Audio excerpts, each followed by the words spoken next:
when he was asking me the other day, what's the record of so-and-so, I said, I couldn't tell you who's winning our division right now. I have no clue anything except what our record is. Yeah, I'm trying to think. I mean, it's not like the NFC South is the powerhouse of the NFL, but I mean, I think the Saints are the team right now. I mean, they'd be the team in that division. They usually are. I need Gabe here. He's my fat guy. He's my stat guy. He knows all this stuff. Gabe can tell us all. He's like Google for football. So. Well, welcome back to the other 167. Garrett Lale here with Pastor Ben Pierce again. Getting more and more excited about these every week. It's amazing. It's amazing. We're on another week. This is 4, man. It's a month. I'm telling you, a whole man. Month. It's been a fun ride. And to our 10 listeners out there, thank you. No, it's 25. amazing. 25. It's amazing how many people are listening, and I'm just tickled to death with it, man. That's it's humbling at the same time. Hey, man, it's exciting. I hope that more and more will continue to. But it's been a joyride for me. Well, a bunch of people who are listening, you know who you are. I get a lot of texts throughout the week, and they're like we talked about last week. They're real blessings to hear people responding to it and hearing what we're and just to know that it's people. I don't know if anybody's even listening, right? Yeah, and it's like, well, cool, somewhere. y'all. Yeah. Hey, my wife listens, and she gives me comments, and hey, I'm thankful. it just means a lot to me, and it really does. It's cool. I want to address that real quick. So. You said Renee thought we need to tilt the halo on you a little bit. Yeah, that's for sure. That's for sure. So I thought about that a little bit. That I understand where you're coming from around that, but the thing is, we still need it there as a relative benchmark. We need, if we may, this it's not necessarily drawn to scale, but she's ready to say that ain't the benchmark. Yeah, we got to have somebody that's got that on there. So we've had we were talking about football as we got this thing teed up to here. My favorite story of the week is our football game last week, the 11U Pop Boys. Let's hear it. We were playing a team that's pretty good. Now, we played them a couple of years ago, and they destroyed us. And I didn't know if it was the same group of kids, whatever. But I kind of got the sense from the coaches that this one was we had low expectations. But he's still playing them up real big, obviously, for the game. You got to play your best. And with a minute and 2 seconds into the game, it was 16-0. We had the ball 3 times. We had the ball first. They had the ball first, scored first play. We turned it over on the second play. They scored on the third play. And I'm on the sidelines there trying to think of something. Hey, 39 more minutes of football to play. You got plenty of time. We got that's 39 minutes to get better and blah, blah, blah. And I look up and it's 22-0. I said, okay, we just got to make that speech a little more dramatic now. And then next time I look up, it's 30-0. It was 30-0 with probably 5 minutes to go in the first quarter. But my favorite part of this, though, is the coach's son, who's the same one that made the big catch a couple weeks ago I was talking about. Yeah. He's a smart aleck, but he's right most of the time, so he gets by with it. Yeah. He comes jogging off the field, and head coach is there, and he says, talk to me, Goose, what's working or what's not working? And he shook his head. He said, everything, and went straight to the bench. Didn't even break stride. He said, everything. He went to the bench. No, scoreboard. Nothing is working. Yeah. The halftime speech was, it's 44-0. If it gets to 60, we have the option of quitting, and I'm not quitting no matter what. Yeah, that's right. That was what he said at halftime. Let's not let them score 16. But I was joking with the coach, a different coach, about part of the way through it. I said, these guys, they were a pretty arrogant bunch. And I said, this is one of those groups. I said, you would like to see somebody just beat their butts in one time. Just take it to them. He said, well, that happened last year in the Pop Warner Super Bowl. I said, oh, okay. That's the level they're on. They made it all the way to the Super Bowl. I don't know if it was the championship or it was just the national tournament in Florida, but they were at the national, whatever it was, the equivalent of the Pop Warner World Series or whatever you want to call it. So golly, they were pretty good, and they handed it to us pretty good. Well, I was in the same thing this week. I was chaplain for the local high school, Fuquay, and man, we were struggling. I think the team we played had more points than we had yards, and it was 47-0. And I don't know, it was close to whether we had 47 yards or not, but we just could not get off the line. It was just it was one of those to where, like you said, what can we try? Yeah. And it's just sometimes you're the windshield, sometimes you're the bug. We were definitely the bug that night, and I still think, though, the team's going to turn around. I hope. We got like 4 or 5 more games, and maybe they can turn around and get ready for the next season. And the teams they play, they should be competitive with, but we'll see, man. We'll see. Didn't they have a pretty good start? I thought you said they got off to a pretty good start. Well, they lost a last-second field goal to Middle Creek. 17-14, something like that. And that was a game at the soccer park at Cary. And so that was kind of cool to play in that stadium with the big screens and everything. And they lost that one. Then they beat Apex, which Apex was supposed to be one of the best teams in the area. And we took out their quarterback quick, and that evened the field, and we won. And then it hadn't looked right since. Yeah. And I don't know if it's just there's several things afoot in it. And like I said, I'm just a chaplain, man. I'm not a coach. So I just I sit there and my heart breaks for the boys because you got night. You go out there, you work hard, then you go out there and lay 47-0 egg. Yeah. Yeah, that's frustrating. And even with the group we're coaching, it's the same kind of thing. You hate to see them losing like that. You know how much you're putting into it. Yeah, and they're trying. It's not like they quit. I mean, none of those boys quit. And that's the thing is, those are lessons you learn. Sometimes in life, man, there's going to be times when it might be easier to quit. No, we ain't quitting.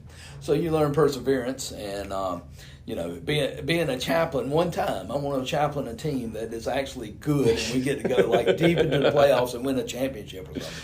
And I don't know if they give out high school class, state championship rings. If we do, I want to see if the chaplain gets one. I bet we don't. They probably say you got to pay for it, and I'll be like, I don't want anyone that bad. Not that important. It's ceremonial. Yeah. I got a picture of it. Yeah, that's good enough. Well, I guess we can talk about God a little bit too while we're here. Yeah, why not? Why not? I'm excited about, I think, what we're going to talk about. I think we so you made a big mistake last week, and I knew you did it when you did it. After the show, right. We're leaving here, and you said, hey, man, that was a good question you asked me today. If you have any more, things like that hit you throughout the week, you sent me, and I said, okay. Oh, yeah. All right. Yeah. It's like I said, man, I don't come in with a pre-agenda. I like to, all right, you bring it up, and we'll see where we go from there. Well, by Thursday, I kind of thought, well, that's 7 topics I've sent him so far this week. I guess I can let him go prepare for Sunday first. But great job Sunday. I really enjoyed that service. Man. I really enjoyed it. It was that. a good time. Communion's always one of my favorites, and that's one of those that, the Lord's Supper usually is just a good. You don't have to preach a full-fledged sermon. It can be a compact one. So I enjoyed that week just to catch your breath a little bit. I'll barricade off this rabbit hole if I can because I don't want to necessarily go there. But one of the things that I really enjoyed from the service, or was, I don't know, it got me thinking, I guess, a little bit, was what you said that no better, the verse is no better love than to lay your life down for someone you love. Right. But you said we were enemies with God. We weren't the friends. We were the enemies of God at that time. And I thought that changes the perspective of that entire thing an awful lot when you think about it that way. And and what you're talking to is Romans 5:7 and John 15:13. John 15:13, no greater love does a man have than this, to lay down his life for his friends. But Romans 5:7 says, sometimes somebody might be willing to die for a good person. Maybe. But rarely, if ever, is someone going to die for someone that's a scoundrel or I'm not going to jump in the bullet to save Hitler. Yeah, exactly. And again, but then when you think about, we were helpless. We were powerless to save ourselves. We were ungodly. We were sinners, and yes, enemies. But yet, in that, God sent His Son to die for us. Yeah, it kind of helps us to understand just how amazing that love is, and we didn't do anything to earn it. And that's why, again, when we have this walk with the Lord, we need to always remind ourselves: I'm not earning His love, and I'm not I'm not going out there and if I mess up or I say something I shouldn't, He's going to automatically, well, I'm quit. I'm through with you, you bum. No, that's not God. God is very gracious and kind. At the same time, He expects His children to live a life worthy of that gospel. Which therein lies the challenge, if you will. But then again, He gives us the strength to do that through His Spirit and by His grace. So that's been kind of a key word this week for me, has been grace. Every Monday, our senior adults go to the rest home, and we do kind of it's a concert, if you will, but it's a choir concert, and then I speak, and then other people speak, and my message was on grace, and I just had a good time just talking about it's grace that saves us, it's grace that sustains us, and it's grace that sanctifies us. And Had a good time. I used the illustration, and it's funny, you got to know your audience. And so I'm sitting there with a group of, 80-year-olds, 90-year-olds. Some of them may not know they're in the room. Some of them do. You're at a rest home, so you don't know who you're going to talk to. And I used the illustration of Ephesians 2:8, 9, and 10. We know Ephesians 2:8. It is by grace through faith you're saved, not works, lest anyone should boast. And then 9 is along those same lines, that it's not by, you don't have anything to brag about. But then verse 10 says that you are saved for works, not by works, but for works. And I use the illustration of a running back hitting that hole. And I don't know if you've ever seen this, but man, a running back hits the hole, he's wide open, and then all of a sudden, the saying is the turf monster got him. He trips over his own 2 feet and falls. Yeah. I think oftentimes if we just focus on 8 and 9, we are hitting the turf. Mm-hmm. We have hit the turf monster. 10 is that verse that we need to focus on. Is our goal as Christians is not just to get to heaven. Good gracious. No, our goal is to live it right and live it and follow the Lord and grow in the Lord until we get to heaven. Yeah. And so when you know what your goal is, that kind of changes, okay, how am I going to go about today, and what do I want to do to make this day count? And so we don't trip over our own 2 feet. Yeah. Well, and I think the interesting thing about that is that there's probably nothing that you can do in the world more selfish than to follow the Lord when you look at what He's going to do for you and how your life's going to turn out, as opposed to if you try to go do it your own way. And I got a great A/B test of all time of my life of with and without, and it's pretty easy, pretty clear evidence there which one works out better. Yeah. But everything that we've talked about so far, we end up getting into some pretty heavy hitting topics, and that's cool with me. I enjoy talking about them, but there's a kind of a lighthearted one that has some serious undertones to it for sure. But this is what I texted you last week. I said, we tend to lose sight of how cool of a dude Jesus really was. Right. You know what I mean? Right. Like, and I wrote some numbers down. I never come in here with notes of any sort, but I actually looked some numbers up to show prep. Because these are pretty staggering. As I was looking, I was like, I don't want to, with my ADD, let's not try to wing this. Let's have some actual numbers to go off of. But I said to you the other day, Jesus developed a following of all time back when nobody cared how many followers they had. Yeah. That wasn't a big deal. But it goes beyond that. He lived at a time with a relatively small global population compared to now, and it really didn't matter what the global population was, because information moved as fast as the speed of a camel. That's how fast it can move. Really right now it moves at the speed of light. Yes. Then it moved at the speed of a camel. So his opportunity to reach people was significantly different than what it is today. Yeah. But for fun. All right, here we go. I used a couple of references here, so 2 of the more recognizable figures in our society today, just to kind of throw some numbers out there. Elon Musk, founder of Tesla, SpaceX, now the owner of Twitter. X, yep, X. I still call it Twitter. I don't know how to call it X, but anyway. I think it is that. He has 158 million followers on a platform that he literally owns. He owns X. He has 158 million followers, and that's number 1. Shout out to Reese. I love you, baby. This one's for you. Taylor Swift. You knew where that was going. Oh, listen, I have some Swifties in my house, and they're now Chief fans. Okay. Yeah. 87. They got 87 jerseys. I saw a great meme the other day on Facebook. It was a picture of Aaron Rodgers and Taylor Swift, and it said one of these is a diva that NBC continues to show even though they're not playing football, and the other one's Taylor Swift. Yeah, the other one sells records. That's right. Man, I'll tell you what. But she has 273 million followers on Instagram. Right. So I don't know if that is the 2 biggest followings in our society, but those are 2 pretty good ones to use as a reference point. All right, now this is the really fun subjective part. How many Christians are there in the world? Now that's a great one. So depending on whether we're talking to Southern Baptist or Wikipedia, it ranges somewhere between 7 and 30% of the global population, somewhere along those lines. I'm not going to get into the ballpark of guessing how many there actually are, because that doesn't really matter, because even on the low end, that puts it at about 7 billion Christians all time out of 100 billion or so that have lived on the earth. So, to put this in perspective, 7 billion versus 158 million, 200, all these are big numbers, and that's kind of hard sometimes to wrap your head around. So, I like to do this as a way to scale down big numbers.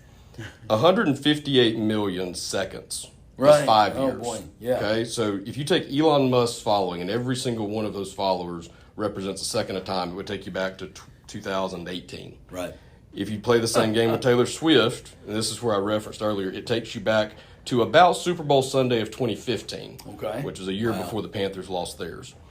But on the low end of 7.7 billion followers all time for Jesus, that equates to the equivalent of 244 years worth of seconds, which takes you back to 1779. Yeah, we're just now. And if you want to go Wikipedia and have a more open-minded view to what Christianity is, 30 billion all time, which translates to 951 years, which gets you back to 1072. Right. So, not doing all that just to say Jesus has a lot of followers, so he's the man. But again, back to what we said before, this is where I kind of originally brought it up to you. Religion as a whole, and I'm not trying to necessarily knock religion, although you and I have had enough conversations about this, I think I understand where you kind of stand on that religion kind of gets in the way sometimes of people if we're not careful. That's not something very easily.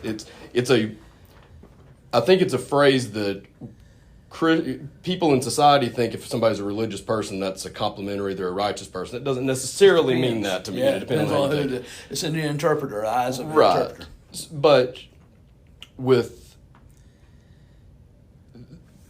that type of a following, we focus on the miracles, all the stuff that the power, the might, all the stuff. And then if we want to debate people, if somebody want to argue with us, that's the first thing they do is, do you really think that your God could really do this? They could really do that, could do all these things. That's not even the point, though. God had been proving his might for thousands of years before that. We knew what he was capable of. Sure. He didn't send Jesus to prove his might.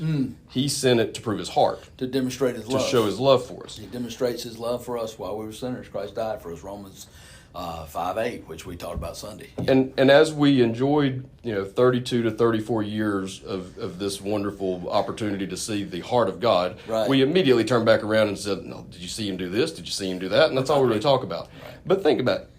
You don't get 7 billion followers of all time without being somebody that can relate to people. And I asked you the question, I don't think I really want to go here on the show, but part of me does kind of want to, what would Jesus be like in today's society? I don't know that one. I've thought about that one a long time of what would he be like today. And I think oftentimes what we fall into is a trap of, we tend to make, when God created the earth, Genesis 1:27, he created man in his own image.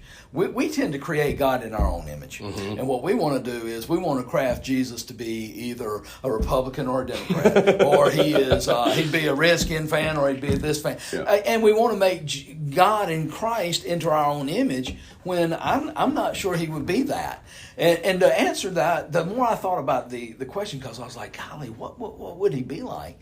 And really, and here's I don't know if it's condemning or if it is, hey, this is a wake-up call. If you really want to know what Christ would be like, the answer should be found in the church. And sometimes, most of the time, it isn't. Mm-hmm. Because if we're living like Christ and we're walking by the Spirit, as Galatians says, and we are walking in love, joy, peace, patience, kindness, goodness, gentleness, self-control, faithfulness, the fruit of the Spirit, then we would see Christ. Now again, not on the same level, but you would see Christ-likeness. And so my answer to that would be, man, I thank you. I would hope you'd be able to look in the church. But then again, is that a good answer? And I'm not sure that we can say that. I think the other thing to think about is this. I mean, every time you see, a lot of times when you see Jesus doing a miracle, he casts out a demon out of someone, and he tells them, don't go and tell nobody. You keep this mum as the word. He would heal a leper. He wasn't here. I'll just be honest with you. I don't think he was here to make followers. I think he was here to make disciples. And there's a big difference because, look, he could have easily, my goodness, just walk on water once or twice. You'll get several million followers, even in a small world population like that. But John 6, after he fed the 5,000, he basically ran those folks who were coming for more bread and more fish. He ran them off, saying, "No, you gotta. This what I'm calling you to is dying to self. What I'm calling you to is a lot more than just." Being here for the miracles. And man, when you begin to think about that, I mean, he could have had a ton of followers. He had enough that the leaders were worried about him, but I mean, he ran off a bunch of them in John 6 and several other places, that when he begins to tell you what it is to really be a follower, and then maybe that's the thing, is maybe we need to use the disciple. When you got to be a disciple, it's dying to self. It's taking up your cross. It's following him and not looking back. Yeah, that's where the cost comes in. And I think that's where you kind of separate maybe a fan, and I know there was a book written a couple of years ago, not a fan, but a disciple. And maybe that's the catch there, is difference between a disciple and maybe a interested person. Well, and I think that actually it's a really good segue back to, I've thought about this so much, it's just a matter of when we're going to say certain things, but that's one of the things I was going to point out at some point, is that 158 million people following Elon Musk is not 158 equivalents of a Christian, right? Right. The commitment you're making to follow Elon Musk on Twitter is not exactly, or on X, is not exactly the same thing. I might just be looking at stock tip. That's 158 million people who have said, I'm interested enough in this character that when he says something, I would like to see it in my feed of other things that I see this. Same thing with Taylor Swift. No, the commitment to follow that Jesus. Might be a little bit different. Some of them T Swifters, man, that's like a cult. No, I didn't say that. My daughter killed me. He didn't mean that, sweetheart. But I will say that girl, golly, she could do something, man. Yeah. Or better yet, just say something bad about T Swift. Oh yeah, watch the Swifties come out. They were. But we don't give a, okay, I use the analogy of, okay, well, what would Jesus be? This is not a deep answer at all, but if you ever, we think about the powerful figure and all that kind of stuff, but he was kind of, I hate to use this term so loosely, he was kind of a rock star of his day. Like you're talking about the crowds he had following and things like that. All right, so if anybody's ever met a celebrity, and we've usually had different opportunities where you're at to meet a celebrity, you've probably had both of these experiences. You've probably met some celebrities that were complete jerks and kind of left you thinking, man, I really wish I hadn't met them because they kind of ruined my image of them. And then there's others that you meet that you have maybe 3 minutes with them and you're like, golly, I didn't think they could be any cooler, but I actually like them more after that. I believe Jesus would be the ultimate of that. All my analogies stink when you break them down that way because you can't, it might be true, but it's on such infinite scale it no longer matters. But take that as like the most revered figure in your society, and he's as cool as he can be, and talks to everybody the exact same way, and treats everybody the exact same way, and just has that caringness and that heart. And if you ignored religion, ignored Christianity and the names and the labels and all this kind of stuff, if you just lived your life by those principles, you will live a more peaceful, more harmonious life, treat people better, have better relationships, all these types of things, even if it didn't have anything to do with Jesus. Take the miracles out of it. I said to you the other day, walking on water and coming back from the dead after 3 days does help grow the street cred. I'm not going to say it doesn't. But there's actually another angle on that. Back to the followers and how big of a figure he was in that time, how easy do you think it would be for Elon Musk or Taylor Swift to dupe us into fake miracles and all that kind of stuff? Like, he had eyes on him all the time. These miracles, if you want to come at me and say, well, they're not they couldn't have happened. Well, everybody in the world saw them at that time. So it's weird. It kind of goes in a weird backhanded way into it. I'm not saying I'm proving anything by this. I'm not trying to prove anything by it, but if you're just wanting to go scientific fact for fact on this, I'm looking at it and thinking he made a heck of a good case for what he was doing even without the supernatural. And I think the thing of it is those miracles were there to prove, hey, this is my son, this is God's son. At the same time, he wasn't looking for the fame and the fortune, or because you can make a follower out of anybody if you got the right charisma, if you got the right. Because let's face facts. I mean, you're right. I mean, I think Jesus was one of the most personable people in the fact of, look, fishermen love to hang around him. I don't think I don't think they were the cut sitting in a boardroom type people. They are the normal everyday guy. And you got people that you got a woman caught in adultery, you got a woman at the well, you got lepers that nobody wanted to be around, but yet Jesus took the time to be with them.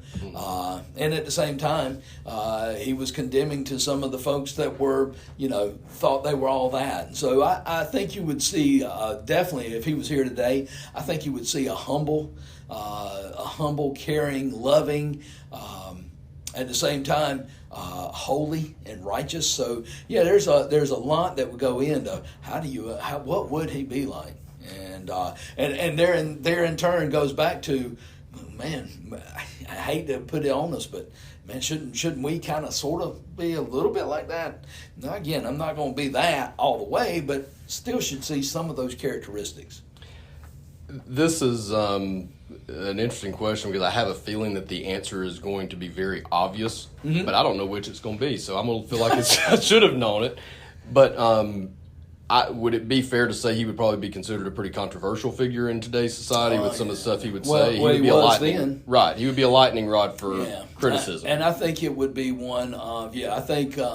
I mean, even he himself said, "I didn't come to basically make peace. I came to divide." I mean, it's a defined line. You're gonna follow him or you're not. Yeah. I don't think it would be one of. I think he would be definitely open source for criticism. Yeah. And I hate to say it, if it played out like it did the first time, I hate to say it, it'd be a lot of times it might be the church that was more criticizing of him than anybody else, because it was the religious and the Pharisees and those who knew the scriptures, who thought they knew the scriptures best, that Jesus had the most run-in with. That he also said, "You really don't know the scriptures, do you?"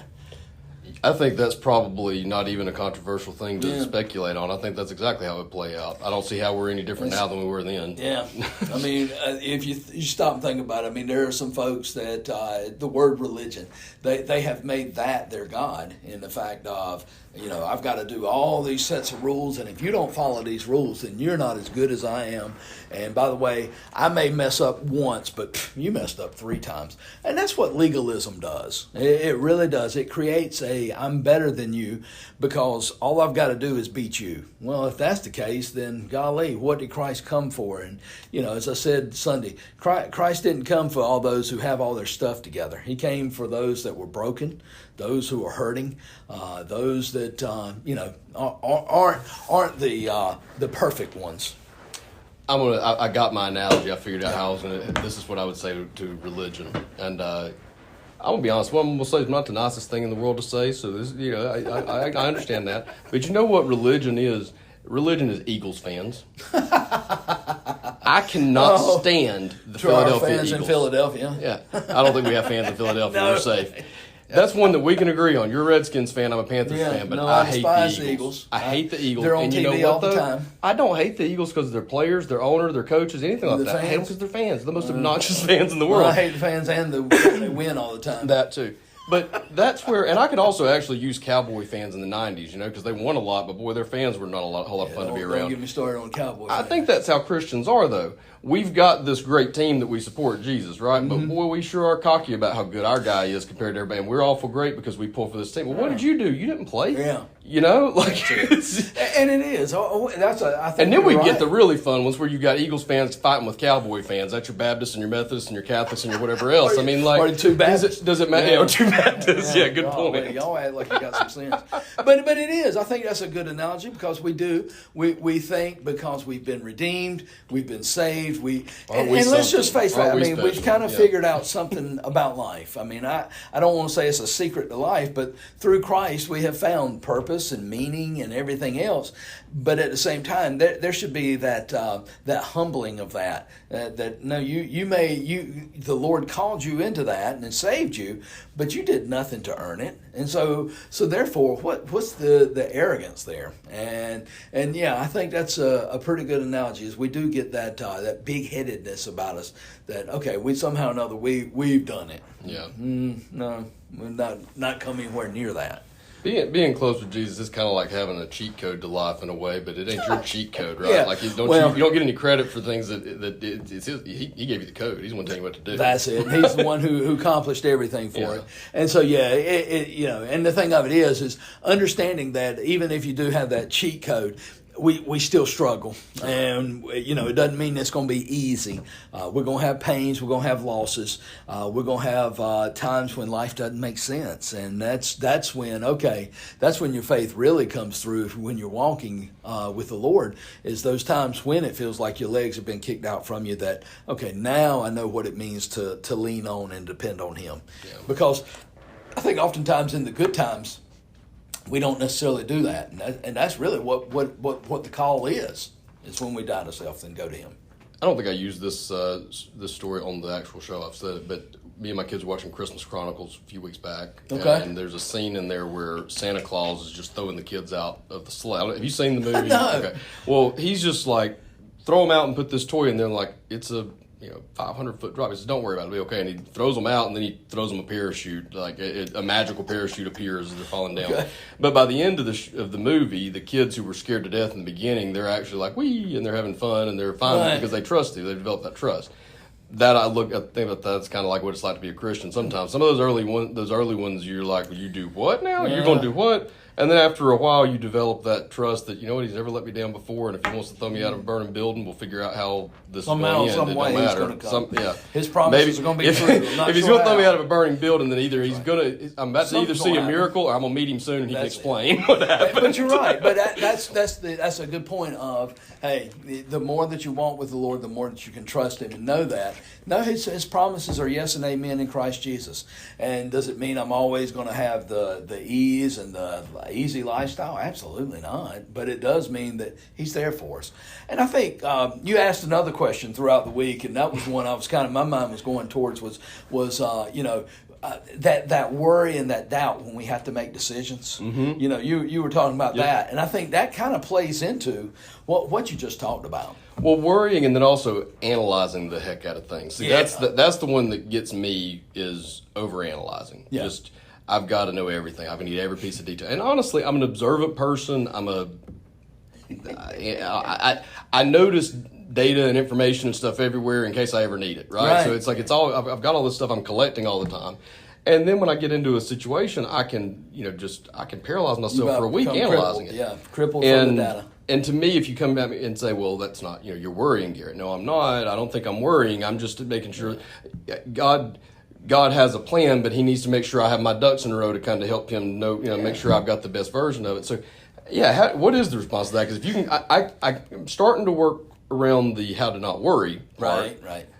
But the analyzing is a slightly different, it's like a cousin to worrying to me. I don't necessarily have to be worrying if I'm analyzing, but the more I analyze, the more I tend to worry. Well, I think there's a couple of words we got to throw in there. As we said a couple weeks ago, the Scripture says, "Be anxious in nothing, but in everything with prayer and supplication, thanksgiving, make your request known to God." So don't worry. Well, but there's a difference between worry and concern. I mean, let's face facts. I'm concerned about my children. I'm concerned about the future. I'm concerned for where we are as a country. But at the same time, I know who's in control. Mm-hmm. And so being concerned does not mean, and I think there goes, not worrying does not mean not aware. It doesn't mean not looking to see all of what's going in and analyzing. As you said, I think where we oftentimes get into trouble is when we analyze to the point of, okay, God, I just don't see how you're going to do this, and we begin to go towards that doubt. And I think therein lies, once. And I thought, the way we talked about it was, okay, so I made a decision. Now how can I trust Him? Or that time of, okay, now I made the decision. Now everything plays out. And that sometimes is where we kind of tend to want to take over, or we tend to want to jump in and say, well, I made that decision, but let me now do this. And I think it's one of that. Again, it goes back to that trust. Mm-hmm. I'll give you an illustration. I hope this will play out. This was early in our marriage. I love where this is going already. We don't know how it's going to turn out, and we're talking about marriage. This is good. I was asleep one night, and I heard somebody, and I didn't know. I just heard somebody in the den, and it kind of startled me. I was like, what's going on? You know how when you wake up in the middle of the night, you're tired, and it's like, I don't know if I can get out of bed. Your body's just saying, I ain't getting up. You tell your legs move, and they're like, we're not. No. and I sit there and I said, well, there's somebody in the house. I got to check and make sure. Hey, I got to protect the house. And I listened, and all of a sudden I could tell. All of a sudden my fears were subsided. You know why? Because I could tell by the way the person was walking. I knew exactly who it was. It was my wife. Mm-hmm. I didn't know she wasn't in the bed beside me, but I could tell by the way she was walking and the things and just their steps. And that's pretty cool that if you know somebody well enough, you can tell their steps when they're walking down the hallway. That's them. Well, the more that we get to know Christ and we recognize His steps, And even if it's a scary situation and one where we tend to worry, that's when we need to be able to hear and listen and see. Or maybe there's little things here and there that we're saying, no, I see God's hand. I hear his footsteps. I see this. And you begin to see, okay, God's still there. God's got this. And you depend on that.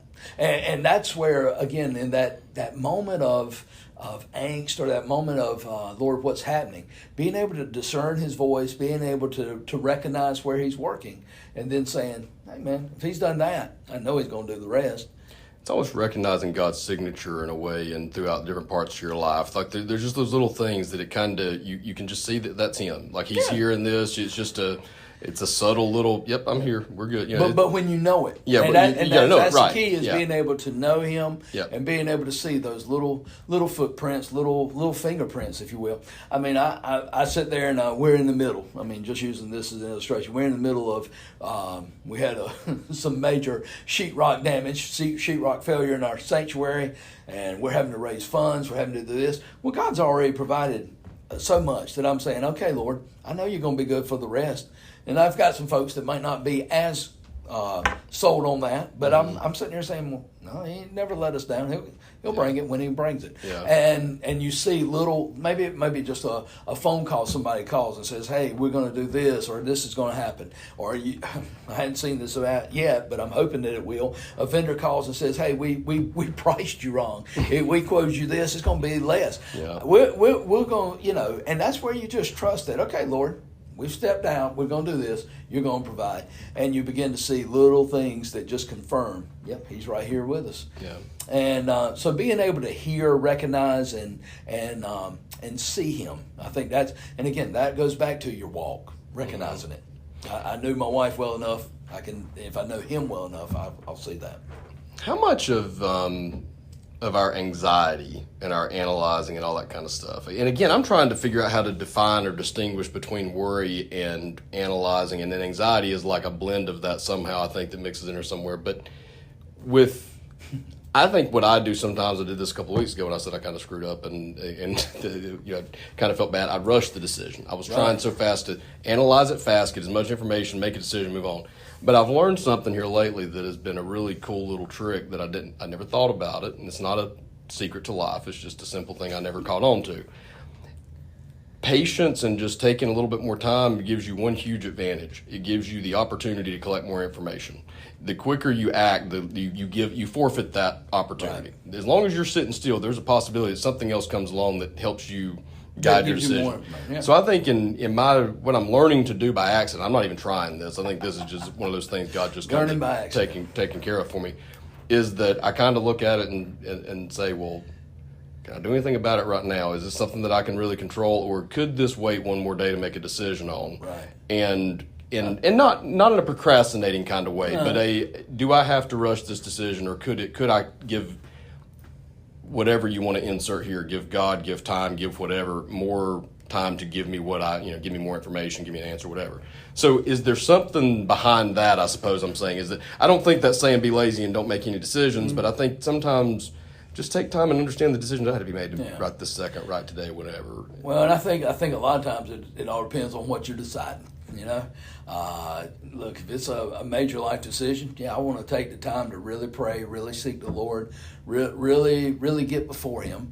If it's something that's not as a big decision, okay, let's still go before Him, still pray about it and seek the Lord on it. But I don't think there's ever. I mean, I think that goes back to what the book of Psalm, whether it's Psalm 40, several other Psalms, all throughout the book, it's going to have wait on the Lord. Those who wait on the Lord will, and it will be blessed, or those who wait on the Lord will, and it's always something favorable. Waiting on the Lord is really, that's what it is. It's not just sitting around twiddling your thumbs. It's seeking Him, knowing, okay, Lord, when you give that answer, then I'm going to respond. And that waiting on the Lord is difficult, though. And but if we can perfect that helps us in those decisions. So I'm going to try to find something here that I wanted to get into, and this is what I was doing a minute ago. I got distracted because I had this in my notes as something to ask you about at some point, and I deleted it. Okay. But actually, rather than me trying to scroll through it, I believe it was Mark is where I saw this. there's a point where I'm paraphrasing again. That's why I was trying to find this so I wouldn't paraphrase it. Right. But basically, if God knows what's in your heart, God knows what you want. If you pray for it and you believe, you will receive it. Okay, and tell me where that's from and give me the actual quote for the verse, and I'll pull it up. But I think that's something people can take too literally about. Okay, well, if I pray for God to give me $1 million and I really mean it and I believe that He's capable of doing it, He'll give it to me. Well, if you go through life with that outlook, you're probably going to be displeasantly surprised or unpleasantly surprised. That's the theology that's called name it, claim it, and unfortunately, there are some pastors that actually preach that. When Jesus says that in John, and I think you're it's in John. Okay, John 14, you can find it there. John 15, when he talks about abiding, but John 14, he talks about he's going to send the Spirit and ask anything in my name, and it will be given unto you. And I think therein lies the whole thing is it's in His name, and ask anything in my name, and it'll be given to you. So it needs to be in accordance with His will, in accordance with what He would want, in accordance to what God desires to happen. And so, yeah, man, hey, look, man, I'm ready for my Corvette. And at the same time, that's not that I'm not going to waste frivolous time on or frivolous prayers on that, because Lord, I think there's something more important than Corvettes, such as people coming to know Christ, us becoming more like Him, growing in our faith, praying for our children, praying for the church, there's more important things that I believe are on God's heart. And I think therein lies a big piece of this too, is what we find so important. I'm not sure God puts that much value on it. Yeah, that was another one I thought of with the kids the other day when they were aggravating me about something that was absolutely irrelevant. Like, can we have a sleepover this weekend of October? And I'm like, right now I'm trying to get to football practice. We're 10 minutes late. Just trying to and that's I'm surviving right. today. So sometimes it's like, I do not have time to deal with it right now, and it's not important to me. And I think, yep, God says that to me sometimes too, I bet. And sometimes He does tell us to wait. Yeah. And sometimes He tells us that, because I always like to think of it this way. When He tells me to wait, I oftentimes in my mind think about, okay, He's working behind the scenes on things I don't even know about, because I'm going to ask for this because this is what I think ought to happen. And again, remember, prayer is not me telling God what I need. He already knows our needs. Yep. It is not me telling God what He needs to do.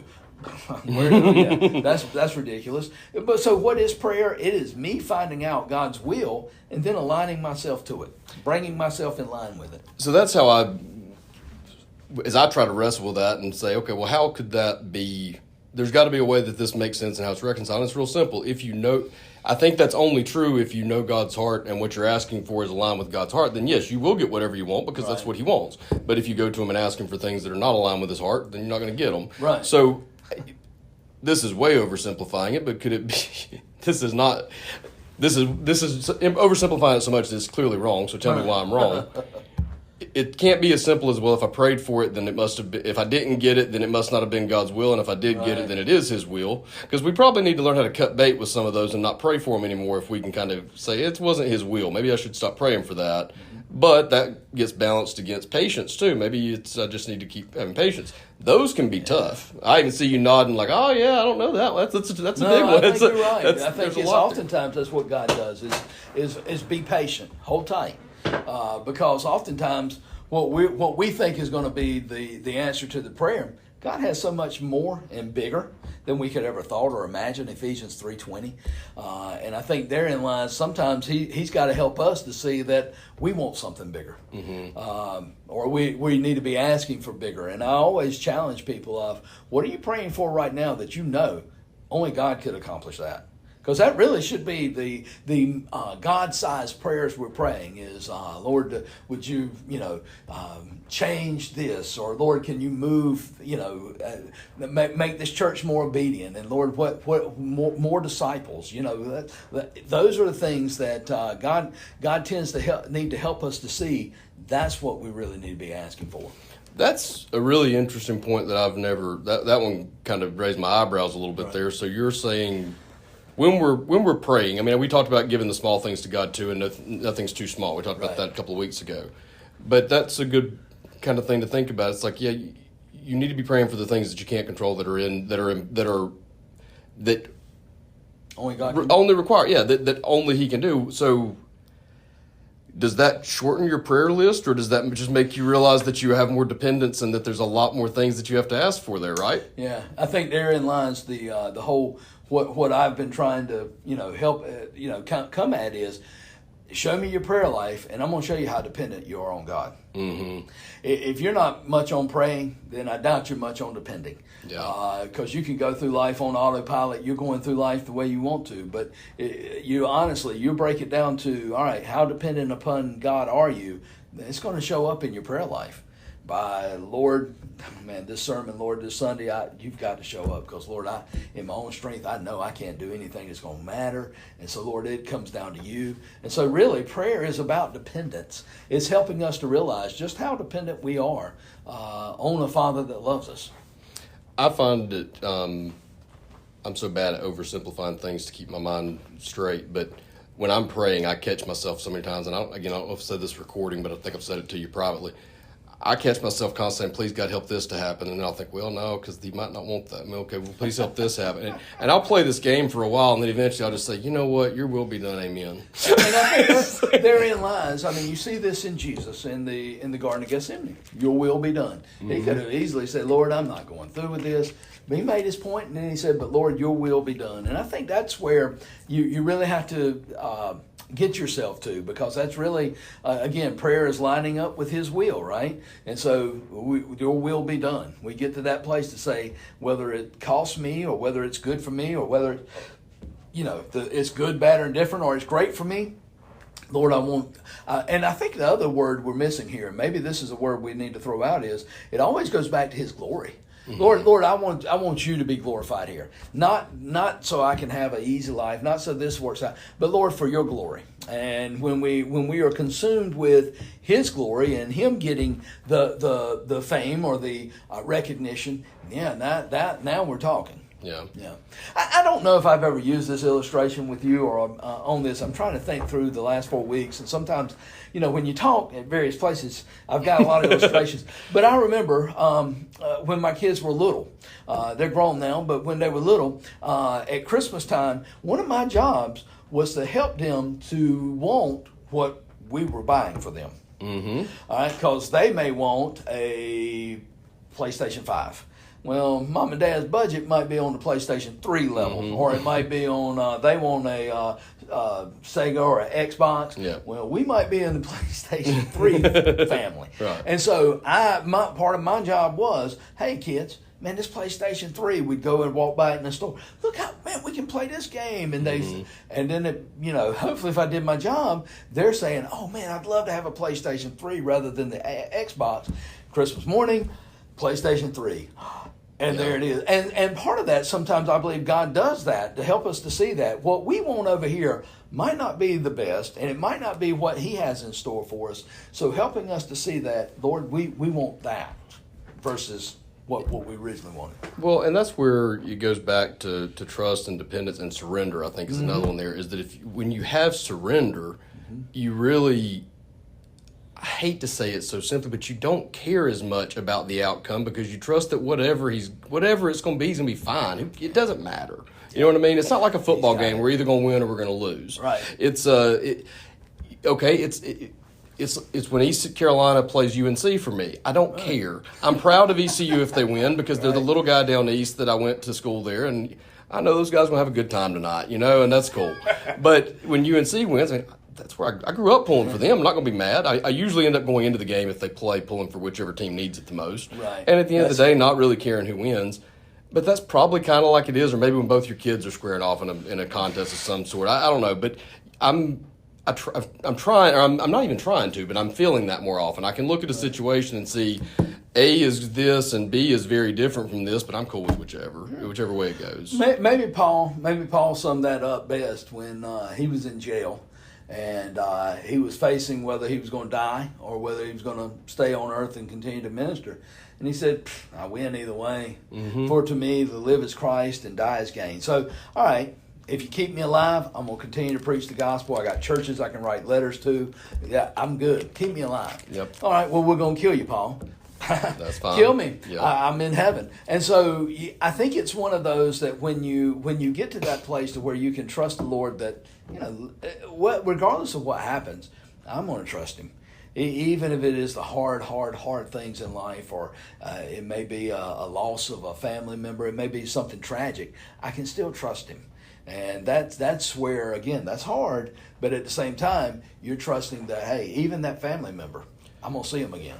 Well, and what's one word? I know mine. I don't necessarily have to be the same one as you would say, but I'm curious. What's the one word that you would use to describe a world that you live in, where whatever happens next in your life, you're okay with it, whichever path it takes? What's the word to describe that feeling?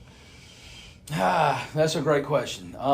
For me, I think it's joy. Would have to be a word. Mine would be peace. Yeah. So I think Peace, people joy. look for peace and joy right in Yeah, life. there Okay, you well, are.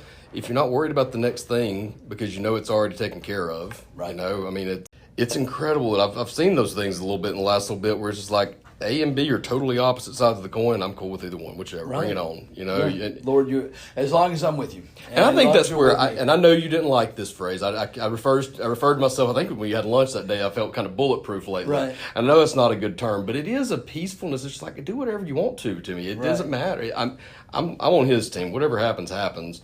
And it's, I'm not there yet. I'm working on it all, you know, but. Sure. But that's the reason I say following Jesus is one of the most selfish things you can do, is it gives you peace. If you do it the right way, you get peace and it eats your life out of it. But it's also the most selfless thing. It is also the most selfless Yeah, thing you can do, right? I And there he is, and I think one of the things that and you can't do it for selfish reasons and get the gain. that's If what I you was do gonna it get for at. that, then you won't get it. Yeah, But that's if what you- I was going to get to. Is Right. we need to make sure that we are following for the right. I just want to follow him for following him's sake, Right. Not because If you follow him for a different reason, you won't Right. get that. Well, and it's just like this. Look, if we make the end goal, I'm gonna get to heaven. Man, you've missed the main part. That main part is between accepting Christ and when He calls you home. Man, figuring it out, walking with Him, seeing Him work. That's what our main play is, if you will. Someone who accepts Jesus on their deathbed at 90 years old will be in the same heaven that we're in when we get there, but daggone, they had a rougher ride to get there in terms of what they had to go through, what they had to experience, all that kind of stuff, and how they had to feel through it. Right. The experiences may not be different. They might have been a better experience but they didn't have the same peace that you get. And just that. And trooping on, I mean, you could make the argument, man, maybe they had having to work all this out and everything else. The thief on the cross, man, he didn't have to struggle with temptation much. Mm-hmm. Well, okay, but at the same time, man, he didn't get to see God, Christ, and the Holy Spirit, and all of His what He can do for us and how He works in us. So yeah, I don't envy those guys by no means. I sure don't want to take that chance. I don't know how people get through. I really don't know. As hard as it is to get through life with God, I can't imagine how you try to get through it without Him. That's right. That's the scary thing about me. The scary part about me about hell is not the fire and all this kind of stuff. That'd be bad. But I just think of, look at our world right now and take God out of it. What would it be? It's like, well, that's hell. I think that's pretty much where we're at. Yeah. I mean, It's darkness. It's ugly. Yeah, you don't want to do that for eternity. That's for sure. No, that's for sure. But no, I think I think we might be at a stopping point early today. We're at 53, and I think if Wow. we keep talking, we're just going to get back in a rabbit hole. But It's always so good, man. Dude, It cracks me up because I kind of peek down and I'm like, dog, we're 15 minutes. We ain't even past point one yet. It's amazing how the Lord blesses us that way. yeah, one week we got to the end of it and I didn't know it was the end, and it just kind of stopped. So we're.